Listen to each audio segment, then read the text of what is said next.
প্রিয় দর্শক, আজ আমরা রান্না করব গরুর কাচ্চি বিরিয়ানি। এজন্য আমি নিয়েছি ২ কেজি গরুর মাংস, বড় বড় সাইজের, হাড় চর্বি সহ মাংসটা নিয়েছি। তো আপনারা এই সাইজ করে কেটে নেবেন। এটাকে এখন আমরা মেরিনেট করব।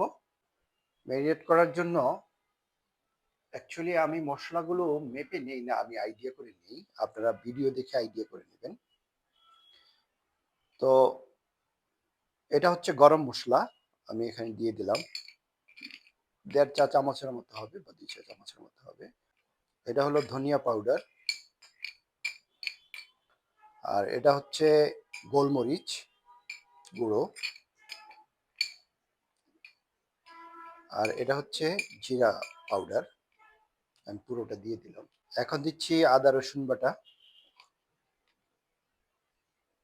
আদা রসুন করার সময় আপনারা আদার পরিমাণ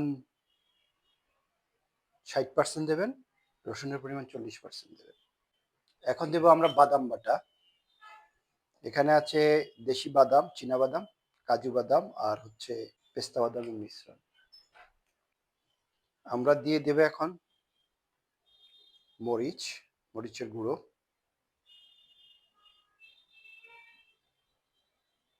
আর কিছু গোটা মশলা। এর ভেতরে আছে কাবাব চিলি, লং, এলাচ, সামান্য একটু জয়ত্রী, দুটো কালো গোলমরিচ, তেজপাতা এবং দারুচিনি। এটাকে আমি অবশ্য ক্র্যাশ করে দেব। এটা হচ্ছে জায়ফল।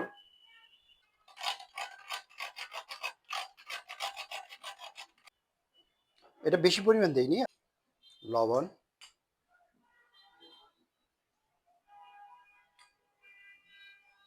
দেব পেঁয়াজ বেরেস্তা, দেব টক দই। টক দইটা আমি ফেটে নিয়েছি।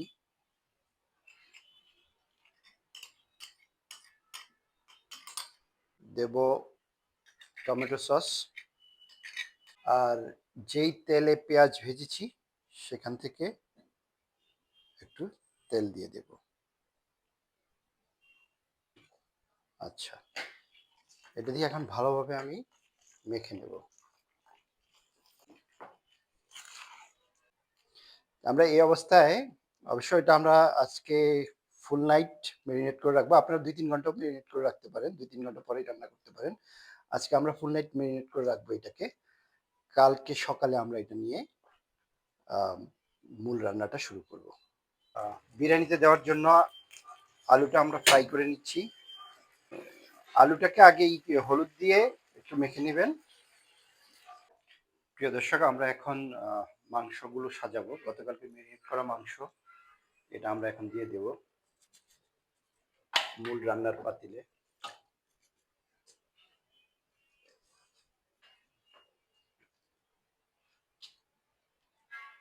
আচ্ছা, এখন আমরা ভাজা আলুগুলো সাজাবো।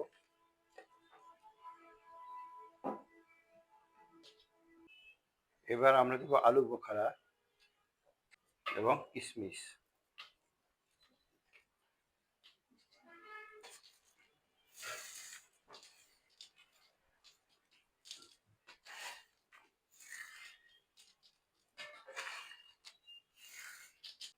দেবো এখন গুঁড়ো দুধ, একটু তেল দিয়ে দেবো। এখন দেবো একটু ঘি।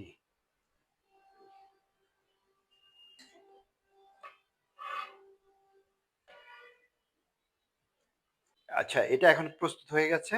আমরা এখন রাইস রান্না করা শুরু করব। এখন আমরা রাইস তৈরি করব। রাইসে দিচ্ছি শাহি জিরা, দারুচিনি, কালো এলাচ, কাবাব চিনি, দুটো তেজপাতা। আচ্ছা, এখন বিরিয়ানির সবচেয়ে ইম্পর্টেন্ট পার্ট যেটা, যেটা আপনারা খেয়াল রাখবেন সেটা হলো লবণ। এখানে লবণ একটু বেশি দিতে হয়, কারণ এই লবণটা রাইস যতটুকু শোষণ করবে, কারণ এখানে বিরিয়ানি তার লবণ দেওয়ার অপশন থাকে না। সুতরাং এই লবণটা একটু বেশি পরিমাণে দেবেন। রাইস যতটুকু শোষণ করার করবে বাকিটা পানির সাথে চলে যাবে। আরেকটা গুরুত্বপূর্ণ বিষয় আপনারা মনে রাখবেন, সেটা হচ্ছে এটা পানি একেবারে সিদ্ধ হয়ে যেটাকে বলকানো বলে, পুরো বলকায় উঠলে তারপরে আপনারা চাল দেবেন। চালটা অবশ্য আগে থেকে ভেজানো আছে, 1 ঘন্টা ধুয়ে পানিতে ভেজানো অবস্থায় রাখা হয়েছে। আর রাইস ঝরঝরা হওয়ার জন্য একটা টেকনিক ইউজ করবেন, একটু তেল দিয়ে দিবেন, চালগুলো দিয়ে দেব।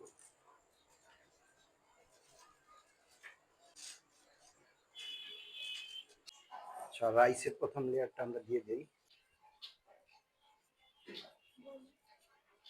আচ্ছা, প্রথম লেয়ারটা আমরা রেডি করছি। একটু ভেরেস্তা দিয়ে দেব,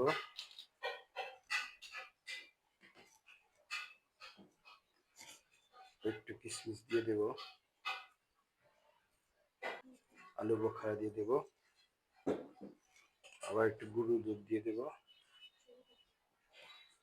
এমনি ভাবে আমরা দ্বিতীয় লেয়ারটা প্রস্তুত করব। আবার একটু ঘি দিয়ে দেব।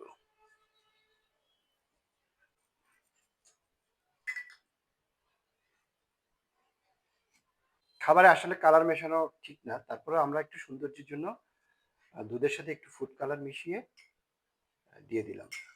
সর্বশেষ একটু হালকা একটু কেওড়া জল দিয়ে দেব।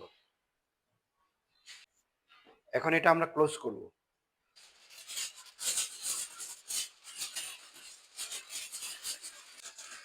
ফয়েল পেপার দিয়ে এভাবে ভালোভাবে ক্লোজ করে নেবেন, যাতে ভেতরে দম দেওয়ার সময় যাতে ভেতরে বাতাস বের না হয়।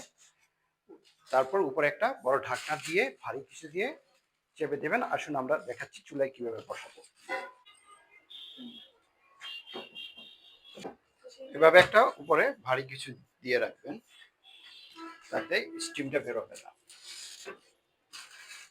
প্রথমে হাই হিটে 15 মিনিট, 10 থেকে 15 মিনিট রান্না করে নেবেন। আচ্ছা, আমরা এটা এখন 10 মিনিট রান্না করেছি। তারপর এটা একটা তাওয়াকে গরম করে, গরম তাওয়ার উপর নেক্সট 40-45 মিনিট দমে রাখবো। আমরা প্রায় 1 ঘন্টা পরে এটা খুলছি, দেখি কি অবস্থা।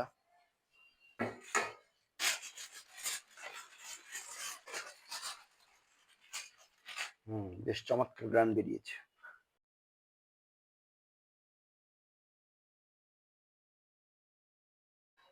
চালগুলো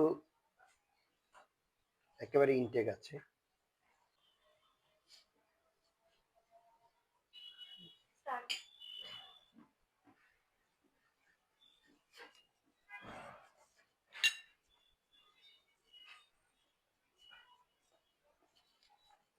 মজা হয়েছে।